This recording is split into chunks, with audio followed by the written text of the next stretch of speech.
আমি মুক্তিযুদ্ধের পক্ষে শেষ দিন পর্যন্ত, শেষ নিঃশ্বাস পর্যন্ত থাকবো, রিয়েল মুক্তিযুদ্ধের পক্ষে। ভাই আসসালামু আলাইকুম। আমার খুব পছন্দের লোক আপনি আমাদের আইডল। জামাতের বিরুদ্ধে কইতে হবে জামাত। ভাই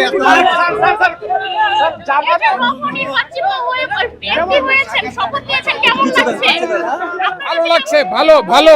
আমাদের ভাগ্য পরিবর্তনের জন্য যা যা করা দরকার পজিটিভলি সেগুলা করবো আমরা। জামাত বিরোধী দল হিসাবে আসছে, এখনো সংসদ শুরু হয় নাই। তাদের রোল দেখে আমি ঠিক করব আমি কি বলবো, বা আমার কথা কি বা আমাদের কথা কি, এটা আমরা তাদের রোল দেখে ঠিক করব। বাংলাদেশের মুক্তিযুদ্ধ এবং স্বাধীনতার সার্বভৌমত্ব রক্ষায় আপনি কিভাবে কাজ করবেন? আমি যা করছি। প্রতিদিনের ইফতারে চাই স্বাস্থ্যসম্মত ও মচমচে রুচি মুড়ি।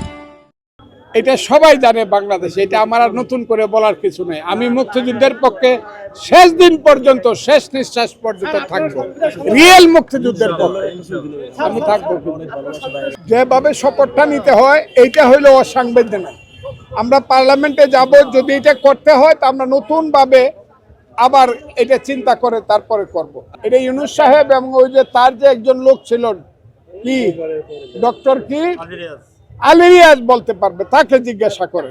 এটা বহু আগের কথা। সেই 24-এর গণঅভ্যুত্থানে যারা প্রাণ দিয়েছে এবং আহত হয়েছে তাদের আকাঙ্ক্ষা নিয়ে তারা গণঅভ্যুত্থান সংগঠিত করেছে, সেটি বাস্তবায়নে আপনারা কিভাবে কি কাজ করবেন? সেটা আমাদের দল ঠিক করবে, সেইভাবে আমরা কাজ করব। আপনার কাছে আজকে কেমন লাগছে? আপনার কাছে কেমন লাগছে আজকে? আমার কাছে ভালো লাগছে, সবকিছু ভালো হয়েছে।